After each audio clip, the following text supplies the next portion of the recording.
Good morning students, सुप्रभात सभी को। आज फिर महाराज अग्रसेन ऑनलाइन क्लासेस में आपका स्वागत है। मैं सुशील स्वामी, ज्योग्राफी लेक्चरर, आपके लिए ज्योग्राफी का एक और नया टॉपिक लेके आया हूँ।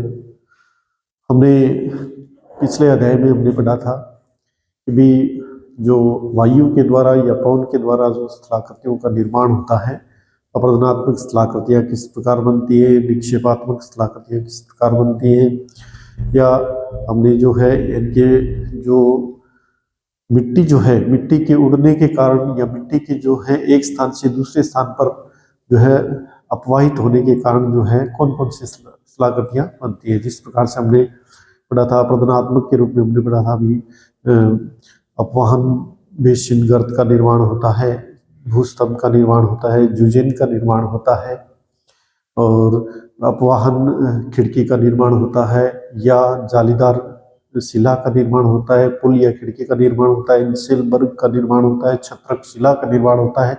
ये सारी चीजें हमने पढ़ी थी। इसके बाद हमने पढ़ा था कि निक्षेपात्मक स्थलाकृतियां या डिपोजिशन के द्वारा, डिपॉजिट के द्वारा जो है जब मिट्टी किसी स्थान पर डिपॉजिट होती है, जमा होती है पवन वेग के कारण, तो उनसे यानी कि विभिन्न प्रकार की स्थलाकृतियां निर्मित होती हैं। जिस प्रकार से हमने पढ़े थे भी बालुका स्तूप है, बालुका स्तूपों का हमने देखा था कि रेगिस्तानी क्षेत्रों में जो है मिट्टी के जमा होने से अनुदैर्ध्य बालुका स्तूप बनते हैं, अनुप्रस्थ बालुका स्तूप बनते हैं, या बरखान बालुका स्तूप बनते हैं, जो विभिन्न प्रकार के जो विश्व के मरुस्थल हैं उन मरुस्थलों में इस प्रकार के जो है बालुका स्तूप निर्मित होते हैं। जैसे देखा जाए तो विश्व के मरुस्थलों को अगर ग्लोब के ऊपर देखें तो अपने सहारा का मरुस्थल है, गोबी का मरुस्थल है, थार का मरुस्थल है, ये सारे मरुस्थल जो है इन सभी में जो है इस प्रकार के जो है बालुका स्तूपों का या निक्षेपात्मक स्थलाकृतियों का निर्माण होता है। आज हम टॉपिक लेके आए हैं जो वायुमंडल का संगठन, जो ज्योग्राफी के लिए जो विद्यार्थी है उनके लिए बहुत ही महत्वपूर्ण टॉपिक है। वायुमंडल का संगठन, वायु का मंडल या वायु का मंडल। हम ये जानते हैं कि हमारे जो पृथ्वी है या जो ग्लोब है उसका जो यानी कि उसमें देखा जाए तो जैव मंडल भी पाया जाता है, स्थल मंडल भी, जीव मंडल भी पाया जाता है। तो ये सारे मंडल जो है इनके एक वायुमंडल में स्थित रहते हैं। वायुमंडल जिसे यानी कि वायु का मंडल कहा जाता है, इसमें अनेक वायु का मिश्रण होता है, वायु का मिश्रण, या जिसे अपने ये कह सकते हैं कि यांत्रिक मिश्रण, जिसे अपने कह सकते हैं यांत्रिक मिश्रण, यांत्रिक मिश्रण अपने कह सकते हैं। अब इसमें यानी कि जिस प्रकार से अपना जो धरातलीय भाग है, अब अपने ये कहते हैं कि समुद्र, जैसे जैसे सामान्य भाषा में अगर अपने कहें, समुद्र तल से जैसे जैसे ऊंचाई पर जाते हैं वैसे वैसे जो है इनकी वायु जो है हल्की होती जाती है, या आपने ये कह सकते हैं वायु का जो भार है वो कम होता जाता है, या वायु दाब जो है वो कम होता जाता है। वायु दाब या वायु भार जो है कम होता जाता है। अब अपने देखते हैं कि भी इनके वायुमंडल के अंदर क्या क्या चीजें पाई जाती हैं। वायुमंडल के संगठन में हम ये पढ़ेंगे कि वायुमंडल में जो है क्या क्या चीजें पाई जाती हैं। जिस प्रकार से हम पढ़ते हैं कि वायु में जो है अनेक गैसों का मिश्रण है, वायु अनेक गैसें जो है वायुमंडल में पाई जाती है, अनेक गैसें पाई जाती है। अब गैसें कौन कौन सी पाई जाती है, जिस प्रकार से हम देखें, नाइट्रोजन इसमें पाई जाती है, कार्बन डाइऑक्साइड इसमें पाई जाती है, ऑक्सीजन इसमें पाई जाती है, या हाइड्रोजन इसमें पाई जाती है, क्रिप्टॉन इसमें पाई जाती है, जिनोन इसमें पाई जाती है, नियोन इसमें पाई जाती है। इनके वायुमंडल में क्रिप्टॉन, नियोन, जिनोन जो है ये गैसें जो है, नाइट्रोजन, कार्बन डाइऑक्साइड, ये सारी गैसें जो है मिश्रित रूप से जो है अपने वायुमंडल के अंदर देखते हैं, या ओजोन है। इस प्रकार की गैसें जो है वायुमंडल, ये सारी गैसें मिलकर जो है वायुमंडल के संगठन को बनाती है। दूसरा, ये जो गैसें हैं, एक नंबर तो ये गैसें पाई जाती है, अनेक प्रकार की गैसें।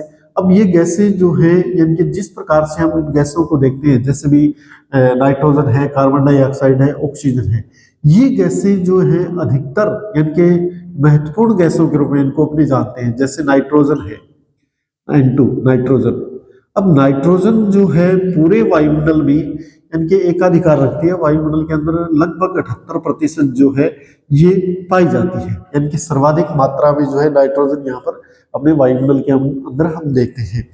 इसके बाद हम देखते हैं कि नाइट्रोजन जो है मुख्य रूप से नाइट्रोजन गैस जो है इनके जो धरातलीय क्षेत्र है उनके समीप पाई जाती है, धरातलीय क्षेत्रों के समीप, धरातलीय क्षेत्रों के समीप पाई जाती है, क्योंकि ये जो गैस होती है ये भारी गैस के रूप में इसे अपने जानते हैं, भारी गैस के रूप में इसको जानते हैं। भारी गैस होने के कारण नीचे की तरफ ये पाई जाती है अधिकतर। दूसरी हम देखते हैं भी O2 या ऑक्सीजन जिसे अपने कहते हैं। ऑक्सीजन गैस जो है, ऑक्सीजन गैस, ऑक्सीजन कहाँ पाई जाती है? लगभग ये भी जो है इनके 21% मात्रा में ये पाई जाती है, और 21% मात्रा में पाई जाने के कारण ये जो है धरातलीय क्षेत्र के ही निकट या धरातल के इर्द गिर्द जो है ये ऑक्सीजन पाई जाती है। अधिकतर इनके ऑक्सीजन की मात्रा जो है जो अपने देखें तो ग्लोब के जो क्षोभ सीमा है जिसे अपने परिवर्तन मंडल कहते हैं, अधिकतर ये परिवर्तन मंडल में जो है सर्वाधिक पाई जाती है। परिवर्तन मंडल जिसमें जिसे इनके जैव मंडल भी कहते हैं, इनके जैव मंडल में अधिकतर ये पाई जाती है। अधिकतर अपने अगर इसको देखें तो लगभग ये माना जा सकता है कि इनकी 100 किलोमीटर तक इस प्रकार की जो है ऑक्सीजन की मात्रा जो है पाई जाती है। अब अपने देखते हैं कि भी किस प्रकार से जो है इनकी ऑक्सीजन किस लिए काम में आती है। ऑक्सीजन का उपयोग जो है विभिन्न प्रकार के जीवों के लिए जीने के लिए, जीवों के जीने के लिए जो है इसको अपने काम में लेते हैं। ऑक्सीजन प्राण वायु के रूप में इसको अपने जानते हैं, प्राण वायु के रूप में। प्राण जो भी यानी कि धरातलीय क्षेत्र या अपने ये मानिए जैव मंडल में जो जैव पदार्थ हैं या जीवित पदार्थ हैं या जो सजीव हैं, उन जीवों के लिए जो है ऑक्सीजन सांस लेने के लिए, श्वास लेने के लिए, या जिसे अपने प्राण वायु के रूप में या श्वास वायु के रूप में इसको अपने जानते हैं। दूसरा ऑक्सीजन जो है यानी कि धरातलीय क्षेत्र में जो है अग्नि प्रज्वलित करने के लिए भी महत्वपूर्ण गैस है ये, यानी कि इसके बिना जो है अग्नि प्रज्वलित नहीं हो सकती। कहने का मतलब कि आग को जलाने के लिए अग्नि प्रज्वलित, अग्नि के लिए जो है महत्वपूर्ण गैस है O2। O2 के बिना जो है अग्नि नहीं जल सकती, इसलिए जो है इसे अपने जो है यानी कि महत्वपूर्ण वायु या यानी कि अपने ये कह सकते हैं प्राण वायु के रूप में इसको जाना जाता है। ऑक्सीजन जैसे जैसे ऊंचाई पर जाते हैं, यानी कि जैसे जैसे ऊंचाई पर जाएंगे वैसे वैसे O2 में जो है कमी आएगी, वैसे वैसे ऑक्सीजन की कमी आती जाती है। अब यानी कि इसका साधारण सा उदाहरण अपने देख सकते हैं कि भी जो पर्वतीय क्षेत्र होते हैं, उन पर्वतीय क्षेत्रों पर हम जब यानी कि जाते हैं या उन पर आरोहण करते हैं तो उस समय जो है अपनी सांस फूलने लगती है, क्योंकि ऑक्सीजन की वहां पर कमी होती है। जैसे जैसे ऊंचाई पर जाएंगे ऑक्सीजन में कमी आती जाएगी, O2 की कमी। O2 की यह कमी जो है ये क्यों होती है? क्योंकि ऊपर की तरफ जो है हल्की गैसें पाई जाती है, ऊपर की तरफ हल्की गैसें पाई जाती है। ये हल्की गैसें जो है इनके हल्की गैस, क्योंकि ये ऑक्सीजन जो है भारी गैस है, इसलिए जो है ये धरातल के निकट अधिक पाई जाती है। तो जैसे जैसे ऊंचाई पर जाते हैं वैसे वैसे ऑक्सीजन धीरे धीरे कम होती जाती है। अब जैसे ही पर्वतारोही अगर और अधिक ऊंचाई पर जाते हैं तो यानी कि उनको जो है ऑक्सीजन सिलेंडर अपने साथ लेकर चलना पड़ता है, जिससे कि हमें यानी कि श्वास लेने में कोई भी कठिनाई उत्पन्न ना हो। अब इसके बाद हम देखते हैं भी CO2 गैस जो है, CO2 या carbon dioxide gas. Carbon dioxide gas जो है, कार्बन डाइऑक्साइड,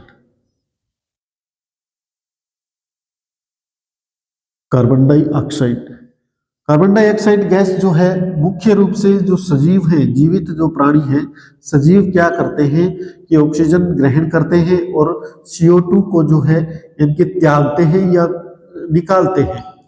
कहने का मतलब कि जो यानी कि जब अपने मनुष्य शरीर में या जैविक शरीर जीव सजीव के शरीर में जब इनके कोशिकाओं द्वारा जो है कोशिकाएं जब इसको ग्रहण करती हैं ऑक्सीजन को, तो ऑक्सीजन ग्रहण करके वो जो है कार्बन डाइऑक्साइड निर्मित करके जो है वापस जो है यानी कि वायुमंडल में छोड़ देती है। तो कहने का मतलब सजीव ऑक्सीजन तो ग्रहण करते हैं और CO2 त्यागते हैं। इसी प्रकार से CO2 जो है यानी कि पेड़ पौधों के लिए भी महत्वपूर्ण गैस होती है, पेड़ पौधों के लिए भी महत्वपूर्ण गैस होती है। पेड़ पौधे जो है CO2 को ग्रहण करते हैं और CO2 ग्रहण करके जो है अधिकतर यानी कि O2 को वो जो है बाहर छोड़ते हैं। कहने का मतलब कि मनुष्य से उल्टा होता है इसमें। कहने का मतलब कि यानी कि अगर पेड़ पौधे जो हैं यानी कि पेड़ पौधों के जीवन के लिए जो है मुख्य रूप से जीवनदायिनी जिसे अपने कह सकते हैं वो CO2 या कार्बन डाइऑक्साइड गैस जो है जीवनदायिनी गैस मानी जाती है। तो कहने का मतलब जो है ये गैसें जो है विभिन्न रूप से वायुमंडल के संगठन के अंदर ये गैसें महत्वपूर्ण रूप से पाई जाती हैं। अब जो CO2 है, CO2 जो है वो लगभग 0.03% जो है मात्रा में पाई जाती है। अब ये जो यानी कि ऑक्सीजन और नाइट्रोजन जो गैस है, ऑक्सीजन और nitrogen, oxygen plus nitrogen gas जो है लगभग अपने ये मान सकते हैं 99% जो है यानी कि पूरी जो गैसों का मिश्रण है उस गैसों के मिश्रण में 99% भाग इनका पाया जाता है। बाकी 1% भाग जो है अन्य गैसें पाई जाती है जिसे अपने हाइड्रोजन कहते हैं, क्रिप्टॉन कहते हैं, जिनोन कहते हैं, नियोन कहते हैं, आर्गन कहते हैं। ये सारी गैसें जो हैं 1% के अंदर पाई जाती है। इसके बाद अगर वायुमंडल में हम देखें तो मुख्य रूप से जल वाष्प पाई जाती है। जल वाष्प, अब जलवाष्प जो है वो अधिकतर अगर देखा जाए तो जलवाष्प जो है 0 से 5% तक जो है वायुमंडल के अंदर जलवाष्प पाई जाती है। जो महत्वपूर्ण होती है यानी कि वायुमंडल का महत्वपूर्ण हिस्सा जो है इसे वायुमंडल का महत्वपूर्ण भाग या महत्वपूर्ण हिस्सा इसे अपने कह सकते हैं, महत्वपूर्ण भाग इसे अपने कह सकते हैं। क्योंकि जल वाष्प जो है इनके विभिन्न प्रकार की क्रियाएं वायुमंडल के जो जो अंदर विभिन्न प्रकार की क्रियाएं होती हैं वो उन क्रियाओं के लिए उत्तरदायी होती है। जिस प्रकार से ओस बनती है, कोहरा बनता है या पाला पड़ता है, ये सारी चीजें जो होती हैं ये जल वाष्प के द्वारा की जाती हैं। अब एक अनुमान के अनुसार अगर देखा जाए तो जल वाष्प जो है लगभग यानी कि 1.6 टन जो है जल वाष्प सूर्य जो है 1 सेकंड में पैदा करता है। तो कहना है मतलब उत्पन्न करता है 1.6 टन। तो इस प्रकार से यानी कि जल वाष्प की मात्रा बहुत ज्यादा होती है। अगर एक अनुमान के अनुसार अगर देखा जाए तो वैज्ञानिक ये बताते हैं कि जल वाष्प को अगर एक साथ पूरी पृथ्वी की जो जल वाष्प है, पृथ्वी की जो यानी कि ग्लोब की, पृथ्वी की या ग्लोब की जो जल वाष्प है उस जल वाष्प को अगर एक साथ पृथ्वी पर डाल दिया जाए यानी कि एक साथ संमिलित करके पृथ्वी पर डाल दिया जाए तो लगभग माना जाता है कि 2.5 सेंटीमीटर मोटी जो है एक परत जो है यानी कि जल की बिछ जाएगी। कहने मतलब लगभग यानी कि 1-1.5 इंच जो है वो यानी कि सतह जो है जल धरातल के ऊपर आ जाएगा। तो इस प्रकार से यानी कि वायुमंडल में बहुत ज्यादा जलवाष्प पाई जाती है। अब जलवाष्प की मात्रा जो है वो जलवायु पर भी निर्भर करती है। जिन क्षेत्रों में यानी कि शुष्क या आर्द्र जलवायु पाई जाती है, उष्ण जलवायु पाई जाती है या आर्द्र जलवायु पाई जाती है तो उन क्षेत्रों में जलवाष्प में कमी या अधिकता पाई जाती है। ये जलवाष्प जो है महत्वपूर्ण मानी जाती है। किस लिए महत्वपूर्ण मानी जाती है? वर्षा के लिए भी इसको महत्वपूर्ण माना जाता है या जो है ओस या कोहरे के लिए भी ये महत्वपूर्ण मानी जाती है, तुषार के लिए भी ये महत्वपूर्ण मानी जाती है। तो जलवाष्प का जो है महत्वपूर्ण रूप से अगर देखा जाए तो जलवाष्प जो है इनके वायुमंडल में एक महत्वपूर्ण जो है वस्तु होती है। इसी प्रकार से यानी कि तीसरी स्थिति अगर अपने देखें इसमें तो तीसरी जो धूल के कण भी इसमें पाए जाते हैं। धूल के कण, धूल के कण वायुमंडल में जो धूल के कण पाए जाते हैं वो धूल के कण एक कहने का मतलब आर्द्रता ग्राही नाभिक के समान कार्य करते हैं। आर्द्रता ग्राही नाभिक के समान कार्य करते हैं। जिस प्रकार से एक नाभिक के चारों ओर बहुत सारी जो है यानी कि कण जो है वो सम्मिलित होते हैं, उसी प्रकार से ये जो है आर्द्रता ग्राही नाभिक के समान कार्य करते हैं। अब जिस प्रकार से कई ऐसी प्रक्रियाएं वायुमंडल में जो होती हैं, जिस प्रकार से प्रकीर्णन की क्रिया होती है, प्रकीर्णन की जो क्रिया होती है वो मुख्य रूप से इन धूल के कणों के कारण ही होती है।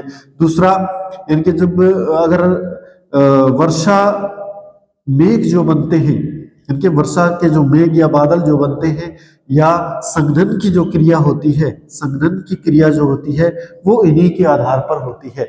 अगर देखा जाए तो धूल के कण भी महत्वपूर्ण होते हैं। धूल के कणों के कारण ही प्रकीर्णन की क्रिया होती है। विभिन्न प्रकार की जो वायुमंडलीय घटनाएं जो होती हैं वो धूल के कणों के कारण होती है। तो वायुमंडल में महत्वपूर्ण रूप से ये विभिन्न प्रकार की गैसें, जलवाष्प और धूल के कण अधिक मात्रा में पाए जाते हैं।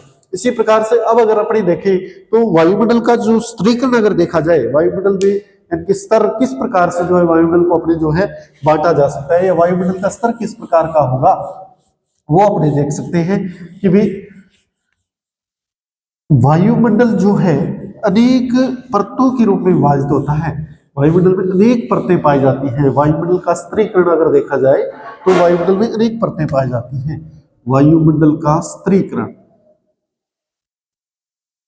या इसके स्तर अपने अगर देखें, स्तर, तो इसमें जो है विभिन्न प्रकार के स्तर पाए जाते हैं। जिस प्रकार से हम कहते हैं इसमें सममंडल, मंडलों के रूप में अगर इसको विभाजित किया जाए तो सममंडल, विषम मंडल, विषम मंडल, आयन मंडल या आयतन मंडल, आयतन मंडल जिसे बहिर्मंडल भी कहते हैं। अब महत्वपूर्ण रूप से अगर वायुमंडल को देखा जाए, अगर वायुमंडल को देखें तो वायुमंडल जो है अधिकतर वायुमंडल का जो कार्यकारी भाग जो होता है वो अधिकतर देखा जाए तो लगभग 800 किलोमीटर जो है इसका जो है अधिकतर अपने यानी कि कार्यकारी भाग पाया जाता है। अब इसी यानी कि 800 किलोमीटर की संरचना में जो है विभिन्न प्रकार के मंडल या विभिन्न प्रकार के स्तर पाए जाते हैं। इसी में जो है अगर देखा जाए तो सबसे पहला अगर इसकी परत देखी जाए या इसका स्तर देखा जाए तो इसमें जो है क्षोभ मंडल जिसे अपने कहते हैं, क्षोभ मंडल, क्षोभ मंडल, या जिसे अपने ये कह सकते हैं परिवर्तन मंडल भी कह सकते हैं, परिवर्तन मंडल भी कह सकते हैं।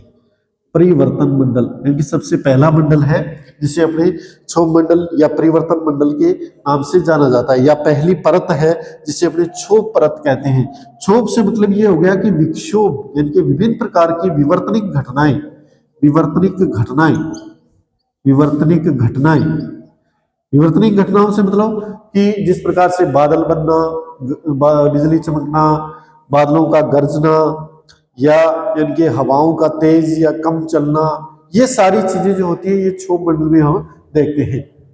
इसी प्रकार से क्षोभ मंडल जो है अधिकतर देखा जाए तो इसकी औसत ऊंचाई जो है यानी कि समुद्र तल से या धरातल से इसकी औसत ऊंचाई अगर देखें तो औसत ऊंचाई 11 से 12 किलोमीटर, 11 या 12 किलोमीटर जो इसकी औसत ऊंचाई पाई जाती है। लेकिन कुछ अगर इनके अपने देखें तो ध्रुवों पर इसकी ऊंचाई जो है कम होती है। ध्रुवों पर इसकी ऊंचाई लगभग यानी कि 6 किलोमीटर तक इसमें जो है ऊंचाई ध्रुवों पर पाई जाती है। इसके साथ साथ विषुवत रेखीय क्षेत्र में यानी कि जो विषुवत रेखा होती है, भूमध्य रेखा होती है, उस पर इसकी ऊंचाई जो है लगभग यानी कि 16 किलोमीटर पाई जाती है। अब अधिकतर यानी कि इसकी अगर ऊंचाई देखी जाए तो अपने ये मान सकते हैं कि 0 से 18 किलोमीटर तक जो है इसकी ऊंचाई अधिकतर पाई जाती है।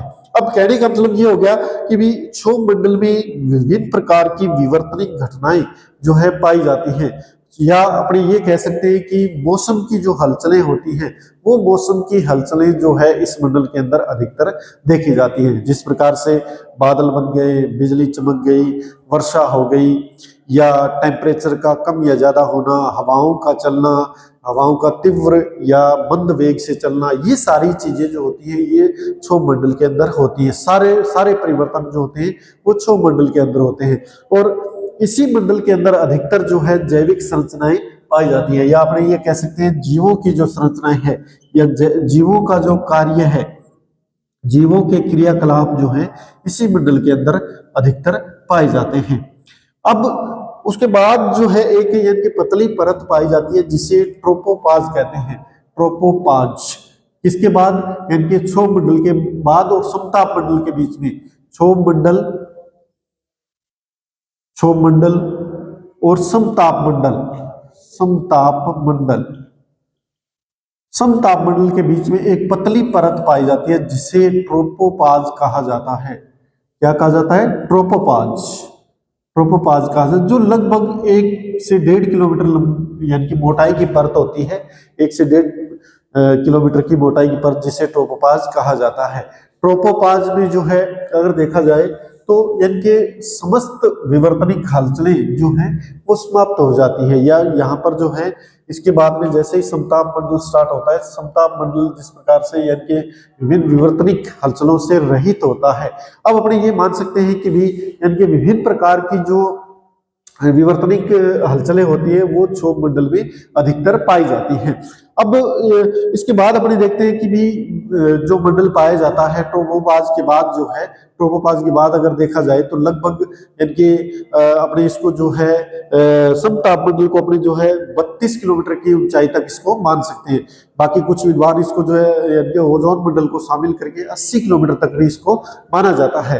तो कहने का मतलब कि यानी कि ये जो मंडल है समताप मंडल जो है लगभग अगर देखा जाए तो 32 किलोमीटर की ऊंचाई तक जो है समताप मंडल पाया जाता है। समताप मंडल में क्या होता है, ताप जो है समान रहता है, या यहाँ पर विवर्तनिक हलचलें नहीं होती हैं, विवर्तनिक हलचल नहीं होती है। दूसरा, यहाँ पर जो है वायु शांत रहती है, वायु शांत रहती है, वायु शांत रहती है। कहने का मतलब ये जो है यानी कि एक शांत क्षेत्र कहलाता है समताप मंडल, जहां पर किसी भी प्रकार की विवर्तनिक हलचलें नहीं पाई जाती हैं। इस प्रकार से जो है ये अधिकतर अगर देखा जाए तो लगभग यानी कि 32 किलोमीटर की ऊंचाई पर, और अगर ओजोन परत को इसमें शामिल किया जाए तो ये लगभग 80 किलोमीटर की ऊंचाई तक पाया जाता है। इसके बाद में इसी के अंदर यानी कि जो भाग आता है जिसे अपने ओजोन मंडल कहते हैं, ओजोन मंडल, जिसे ओजोन मंडल कहा जाता है। ओजोन मंडल के अंदर जो है ओजोन मंडल, ओजोन मंडल, ओजोन मंडल जिसमें ओजोन गैस की अधिकता पाई जाती है। ओजोन गैस, ओजोन गैस क्या काम आती है, क्या करती है ओजोन गैस? ओजोन गैस या जिसे अपने ओजोन परत भी कहते हैं, ओजोन परत, ओजोन परत, ओजोन परत 16 सितंबर ओजोन दिवस के रूप में हम इसे जो है मनाते हैं, ओजोन दिवस के रूप में भी मनाते हैं 16 सितंबर को। इसी प्रकार से ओजोन परत में O3 गैस पाई जाती है, या ओजोन गैस पाई जाती है। ये ओजोन गैस क्या काम करती है? ओजोन गैस इस परत को जो है सुरक्षात्मक परत भी कहते हैं, यानी जीव जंतुओं की जो है सुरक्षात्मक परत भी कहते हैं। क्यों कहते हैं? क्योंकि जो सूर्य से यानी कि विभिन्न प्रकार की किरणें आती हैं, जिस प्रकार से अल्ट्रावायलेट जो है रेज आती हैं, या पराबैंगनी जो किरणें आती हैं, उन पराबैंगनी किरणों को जो है जिस प्रकार से सूर्य से जो यानी कि इस प्रकार से ये परत है, लेयर है इस प्रकार से, और जो सूर्य से जो अल्ट्रावायलेट यूवी जो तरंगे आती हैं, यूवी जो किरणें आती हैं, अल्ट्रावायलेट रेज जो आती हैं, जो यानी कि वो सारी रेज जो है इसमें यानी कि सोख ली जाती है इस परत के अंदर, इसी परत के अंदर सोख ली जाती है, ये सारी इसी परत के अंदर सोख ली जाती है। और जो यानी कि फिल्टरित जो किरणें हैं या प्रकाश जो है वो धरातल के ऊपर, पृथ्वी के धरातल के ऊपर आता है, यहाँ धरातल पर आता है। अब अल्ट्रावायलेट जो किरणें हैं ये क्यों रोकती है, क्या काम आती है, सुरक्षात्मक कवच क्यों कहा जाता है? इसको सुरक्षात्मक कवच इसलिए कहा जाता है क्योंकि अल्ट्रावायलेट जो रेज होती है या पराबैंगनी जो किरणें होती है वो मनुष्य या जीव जंतुओं के बहुत ही घातक या नुकसानदायक होती हैं। हानिकारक जो है तरंगे, हानिकारक जो है किरणें ये होती हैं। इन किरणों के कारण जो है अगर डायरेक्ट इनके संपर्क में आ जाए तो इनके कारण जो है इनकी त्वचा कैंसर से संबंधित बीमारियां हो सकती हैं, या त्वचा से संबंधित अन्य बीमारियां भी हो सकती हैं, या अगर डायरेक्ट इनको देख लिया जाए तो अंधेपन जो है, अंधेपन के शिकार भी हो सकते हैं जीव जंतु। तो इस कारण जो है ये परत इनको जो है रोक लेती है। इस कारण इसे जो है सुरक्षात्मक कवच कहा जाता है, यानी कि धरती का सुरक्षात्मक कवच जिसे कहा जाता है, धरती का सुरक्षात्मक कवच जो है वो ओजोन परत है। कहने का मतलब ओजोन परत जो है इसको रोक लेती है, और उसके बाद भी जो इनके फिल्ट्रेट प्रकाश या किरणें जो होती हैं वो धरातल के ऊपर आती हैं और इनके धरातलीय भाग इसको ऑब्जर्व कर लेता है या शोषित कर लेता है। तो इस प्रकार से ओजोन परत जो है इनकी सुरक्षात्मक कवच है। लेकिन वर्तमान समय में इनके विभिन्न प्रकार की आधुनिक प्रक्रियाओं के कारण या अपने ये कह सकते हैं कि जो है सुख सुविधाओं के कारण जो है ये ओजोन परत भी जो है धीरे धीरे विघटित होती जा रही है। किस कारण से विघटित होती जा रही है? विभिन्न प्रकार के जो CFC इनके पदार्थ हैं, CFC क्लोरोफ्लोरोकार्बन जो गैसें हैं, इन गैसों के कारण जो है इनकी ये ओजोन परत जो है विघटित होती जा रही है या टूटती जा रही है या इनकी कमजोर होती जा रही है या पतली होती जा रही है। किस कारण क्यों होती है पतली? क्योंकि इनके जैसे ये CFC जो कण है या क्लोरोफ्लोरोकार्बन जो है, ये क्लोरोफ्लोरोकार्बन जैसे ही ऊपर की तरफ जाते हैं प्रदूषण के कारण, तो वहां यहाँ पर इस लेयर को जो है ये पतला बना देते हैं। यानी कि पतला किस कारण से बना देते हैं कि भी इसमें O3 अणु होते हैं, जिससे यानी कि ये CFC क्या करती है, CFC इस O3 को जो है O3 को किस में परिवर्तित कर देती है? O2 प्लस O में परिवर्तित कर देती है या इसको अलग अलग कर देती है। इस कारण जो है यानी कि ये परत धीरे धीरे कमजोर होती जा रही है और इस परत के कमजोर होने के कारण जो है विभिन्न प्रकार से अगर देखा जाए तो यानी कि जो पराबैंगनी प्रकाश है वो धरातलीय क्षेत्र पर या जीव जंतुओं के संपर्क में आ जाता है और उसके कारण जो है अनेक बीमारियां उत्पन्न हो रही है। वर्तमान समय में भी माना जा रहा है कि इसमें जो है ध्रुवीय क्षेत्रों में जो है छिद्र हो गया है, जिसके कारण जो है इनके विभिन्न भाग जो इससे प्रभावित हो रहे हैं। तो कहने का मतलब और ये CFC जो है कहाँ से उत्पन्न होती है? विभिन्न प्रकार के जो इनके एयर कंडीशन है या प्रशीतक हैं या रेफ्रिजरेटर हैं या यानी कि विभिन्न प्रकार के जो इस प्रकार की सुख सुविधाओं से जो युक्त पदार्थ होते हैं उनके कारण या उपकरण होते हैं, उनके कारण इस प्रकार से जो है ओजोन परत का क्षरण किया जा रहा है। तो इस प्रकार से ये जो परत है अधिकतर अगर देखा जाए तो इनके 80 किलोमीटर की ऊंचाई तक जो है ये भाग पाया जाता है। अब इसके बाद हम पढ़ते हैं कि भी आयन मंडल या आयनिक परत जिसे बोलते हैं, आयन मंडल या आयनिक परत जिसे अपने बोलते हैं। आयन मंडल अगर देखा जाए तो इसकी ऊंचाई 80 किलोमीटर से लगभग 640 किलोमीटर की ऊंचाई तक ये पाई जाती है। 640 किलोमीटर की ऊंचाई तक ये परत पाई जाती है और इसमें जो है अधिकतर इनके विभिन्न प्रकार की जो चुंबकीय घटनाएं जो होती है या विभिन्न प्रकार की जो आयनिक घटनाएं जो होती है वो घटनाएं यहाँ पर अधिक होती है। आयनिक घटनाएं यहाँ सबसे ज्यादा होती है। अब कई बार क्या होता है कि इनके हम देखते हैं कि जो रेडियो तरंगे जो होती है, रेडियो तरंगों का जो परावर्तन है, रेडियो तरंगों का परावर्तन जो होता है वो अधिकतर इसी परत के अंदर होता है। रेडियो तरंगों का परावर्तन इसी परत के अंदर होता है। हम देखते हैं कि रेडियो तरंगे जो 3 प्रकार की रेडियो तरंगे पाई जाती है। एक तो दीर्घ रेडियो तरंगे, दीर्घ लॉन्ग वेव जिसे कहते हैं दीर्घ तरंगे, दूसरी मध्यम तरंगे, मीडियम मध्यम तरंगे या जिसे अपने लॉन्ग वेव जिसे कह सकते हैं, मीडियम वेव जिसे कह सकते हैं, मीडियम वेव्स। तीसरे प्रकार की लघु तरंगे जिसे कह सकते हैं, लघु तरंगे, लघु रेडियो तरंगे या शॉर्ट वेव जिसे कह सकते हैं। ये 3 प्रकार की तरंगे जो होती हैं वो यानी धरातलीय भाग से जो है प्रसारित की जाती है, धरातलीय भाग से भेजी जाती है, जिनका जो यानी अपने देखा जाए तो ये आयन मंडल जो है इनको परावर्तित करता है, रेडियो तरंगों को परावर्तित करता है या अवशोषित करता है, जिनके कारण जो है विभिन्न प्रकार की सूचनाएं धरातल पर सैटेलाइट के द्वारा, धरातल पर सैटेलाइट प्रक्रिया द्वारा जो है अपने को प्राप्त होती है। जिस प्रकार से हम कहते हैं भी हम रेडियो सुनते हैं, टेलीविजन सुनते हैं, देखते हैं, तो इस प्रकार की प्रक्रिया जो है या विभिन्न प्रकार की जो कम्युनिकेशन प्रक्रिया है या संचार की जो प्रक्रिया है वो इनके द्वारा की जाती है। इसमें भी मुख्य रूप से इनके अलग अलग परतें इसमें देखते हैं। अलग अलग परतें कौन कौन सी इसमें हम देखते हैं, जिस प्रकार से सबसे पहली परत अगर देखा जाए तो जिसे अपनी डी परत कहते हैं, इनके अलग अलग परतों में ये बटी हुई होते हैं। अब डी परत क्या काम करती है, सबसे पहले डी परत कि ये परत जो है अधिकतर जो दीर्घ तरंगों का जो है परावर्तन करती है, दीर्घ तरंगों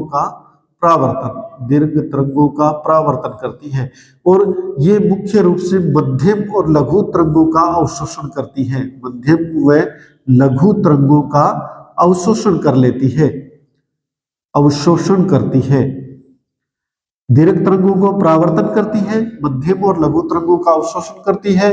और डी परत महत्वपूर्ण बात कि ये रात्रि के समय, यानी ये सिर्फ दिन के समय रहती है, रात्रि के समय समाप्त हो जाती है या विलीन हो जाती है, रात्रि के समय विलीन हो जाती है या समाप्त हो जाती है। तो डी परत का मुख्य कार्य क्या है, दीर्घ तरंगों का परावर्तन करना और जो मध्यम और लघु तरंगे हैं उनका अवशोषण करना। रात्रि के समय ये परत जो है लुप्त हो जाती है, जिसे अपने विलीन कह सकते हैं, जिसे अपने समाप्त कह सकते हैं। इसके बाद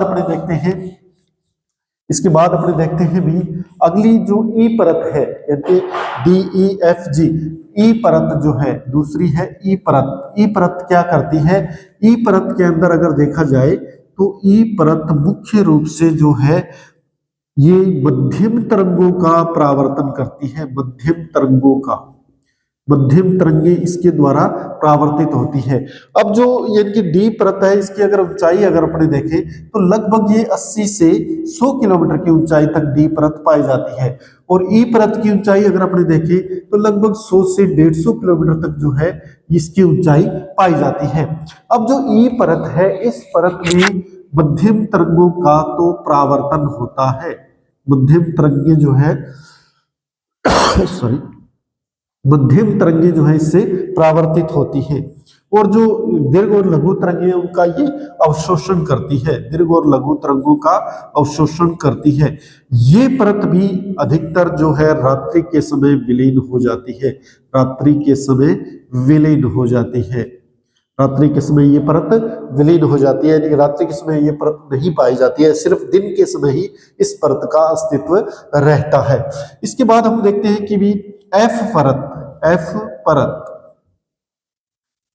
परत क्या करती है कि भी इसकी ऊंचाई अगर अपने देखें तो 150 से ये जो है लगभग 380 किलोमीटर की ऊंचाई तक जो है ये परत पाई जाती है। और इस परत में जो है अगर देखा जाए तो ये परत मुख्य रूप से लघु तरंगों का जो है, जो लघु तरंगे होती है उन लघु तरंगों का ये अवशोषण करती है, लघु तरंगों को जो है ये परावर्तित करती है, लघु तरंगों का ये परावर्तन करती है, लघु तरंगों का ये परावर्तन करती है, और इनके द्वारा जो है विभिन्न प्रकार की कम्युनिकेशन संरचनाएं या कम्युनिकेशन होता है। इसके बाद हम देखते हैं भी जी परत जो है, जी परत चौथी परत हम देखते हैं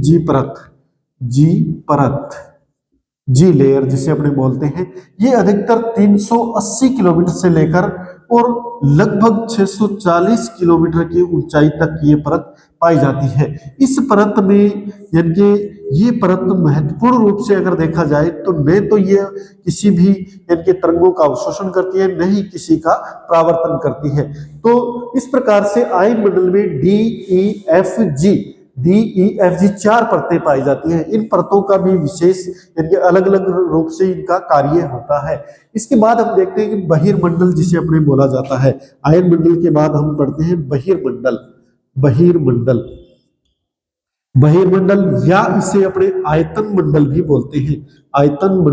बोलते हैं, या सबसे बाहरी परत वायुमंडल की, सबसे बाहरी परत जो है वो वायुमंडल की कौन सी है, बहिर्मंडल या आयतन मंडल। लगभग यानी 640 किलोमीटर से 800 किलोमीटर की ऊंचाई तक जो है यह मंडल पाया जाता है। अब इसमें यानी विभिन्न प्रकार की चुंबकीय घटनाएं जो होती हैं, इनके जो चुंबकीय घटनाएं जो पाई जाती हैं वो चुंबकीय घटनाएं या अन्य खगोलीय घटनाएं जो है इस मंडल के अंदर हम देखते हैं। तो इस प्रकार से इनकी जो मुख्य रूप से जो कार्यकारी जो भाग होता है वो लगभग यानी कि वायुमंडल का 800 किलोमीटर तक पाया जाता है। बाकी और ऊंचाई तक भी यानी कि लगभग 10,000 किलोमीटर से ऊंचाई तक भी जो है वायुमंडल का स्तरीकरण पाया जाता है।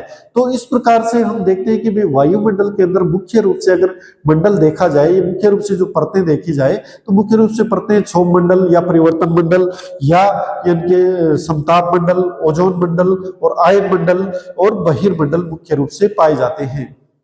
इस प्रकार से आज हमने वायुमंडल के स्तरीकरण के बारे में पढ़ा। वायुमंडल में कौन कौन सी गैसें पाई जाती हैं, महत्वपूर्ण गैसें कौन सी होती हैं, जिस प्रकार से नाइट्रोजन, ऑक्सीजन, कार्बन डाइऑक्साइड महत्वपूर्ण गैसों के रूप में हम जानते हैं। जो भारी गैसें होती हैं वायुमंडल में, यानी कि सिद्धांत के अनुसार वो धरातल के समीप रहती है, और हल्की गैसें जिसे हमने हाइड्रोजन, क्रिप्टॉन, जिनोन, नियोन या आर्गन गैसें कहते हैं, वो गैसें जो है अधिक ऊंचाई पर पाई जाती हैं। तो इस प्रकार से आज विद्यार्थियों हमने जो है वायुमंडल का स्तरीकरण देखा। धन्यवाद। Thank you students.